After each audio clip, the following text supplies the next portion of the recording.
ink, and fear.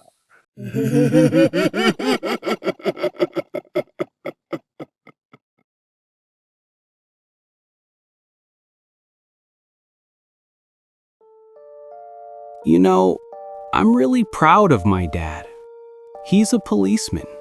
He always says he'll protect me, no matter what. Most nights he comes home late, tired, but he always smiles at me, like nothing bad could happen. But tonight, it feels different. The wind howls outside, and the rain just won't stop. It's just me and my cat, Muni. She's curled up beside me, purring. The house is quiet, too quiet. I keep thinking I hear something. I wish my dad was here, but right now it's only me and Muni. And the quiet, it's so loud. Dad told me not to be scared when he's not home. But why does it sound like footsteps in the hallway? I held Muni close, but she just stared into the darkness. "Is anyone there?" I shouted. No answer.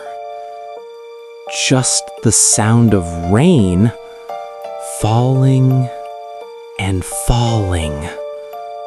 And my heart, it won't stop racing.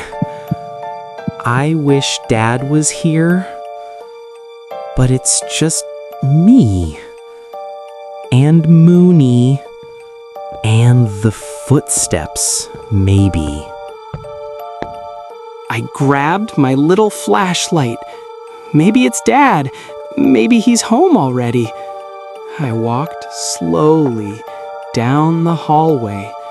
The floor felt cold under my feet. And then I could hear it, breathing in the dark. I spun around, but no one was there. Just me, the hallway, and my own heart pounding. I went back to the kitchen. Maybe I'm just hungry. That's why I feel this way. But when I looked at the table, there was only an empty plate. I remembered Dad and we were supposed to eat together. I looked at the clock. 8 p.m. "Dad's late?" I whispered. Muni just stared silently at the door. The house felt colder, and I felt all alone.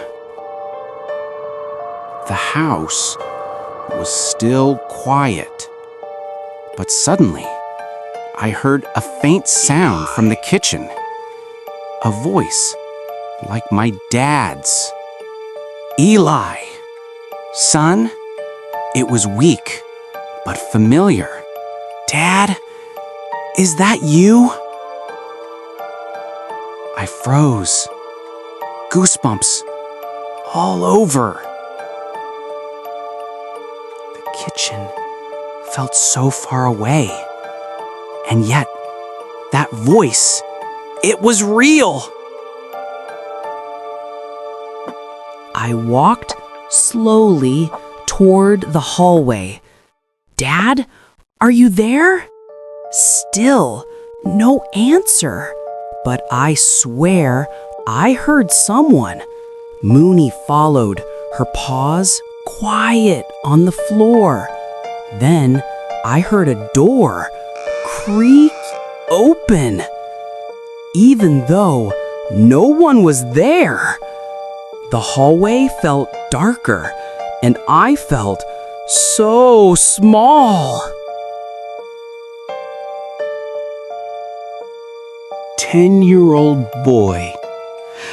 I took a deep breath.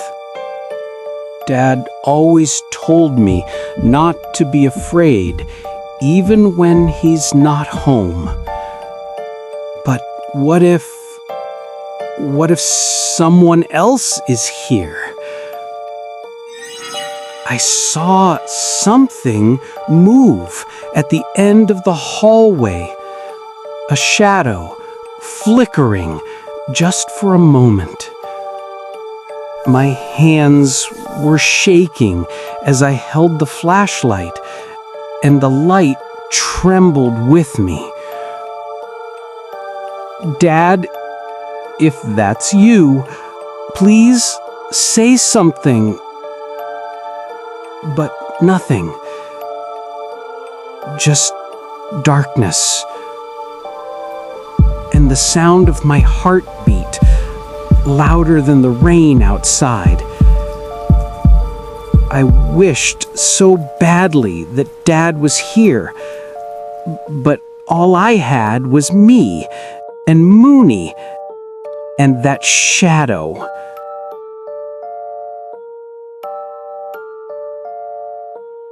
I went back to the living room and turned on the small lamp.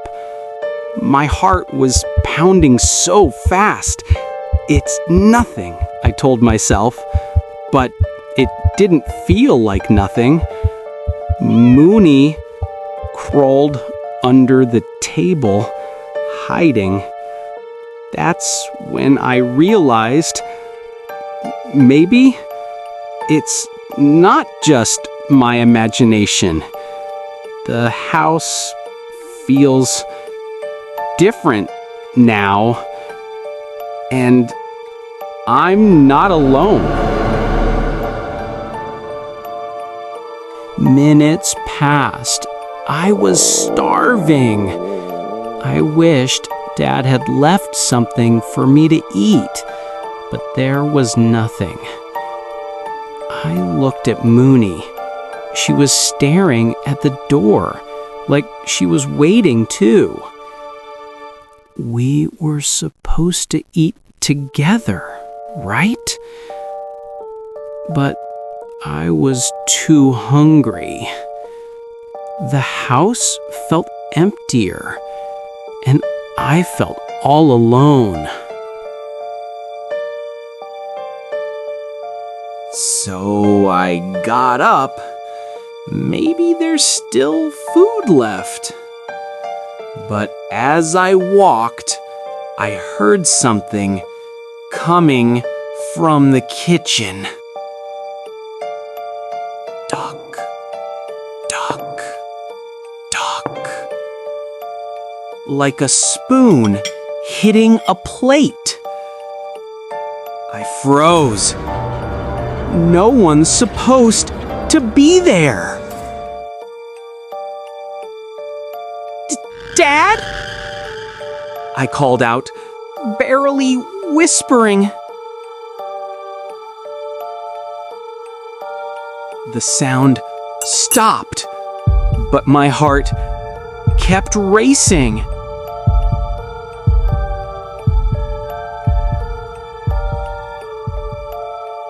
When I got closer to the table, I saw the spoon. It was on the floor now. It wasn't there before. My skin crawled. Muni was standing too, staring behind me. Slowly, I turned around, and everything felt wrong. There's nothing there. Maybe I'm just imagining things. So I went back to the living room. I noticed a small bag of chips on the table. Maybe Dad left it for me.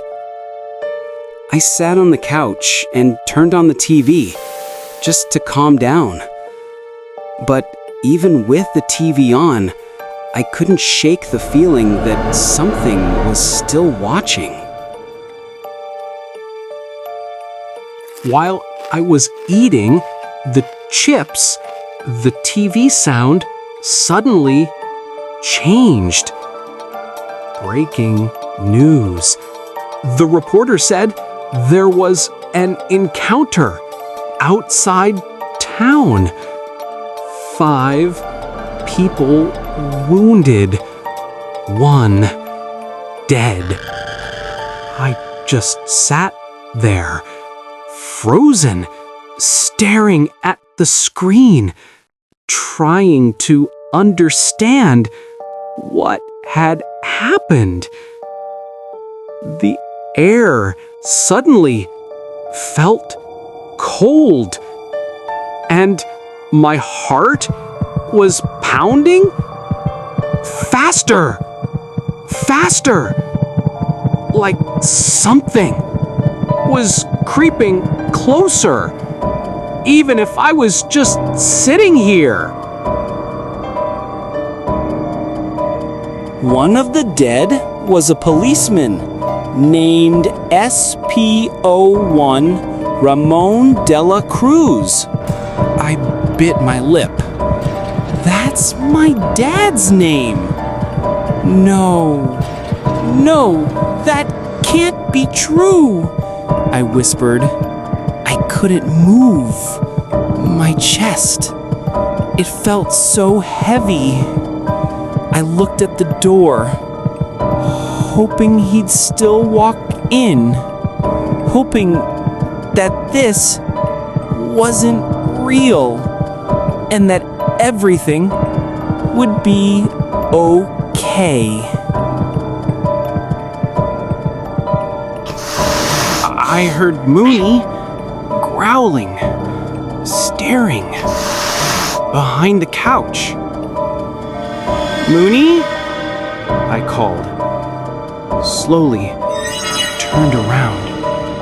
Behind me, a shadow stood tall, large, holding something sharp. I gasped. I didn't know if I should scream or run.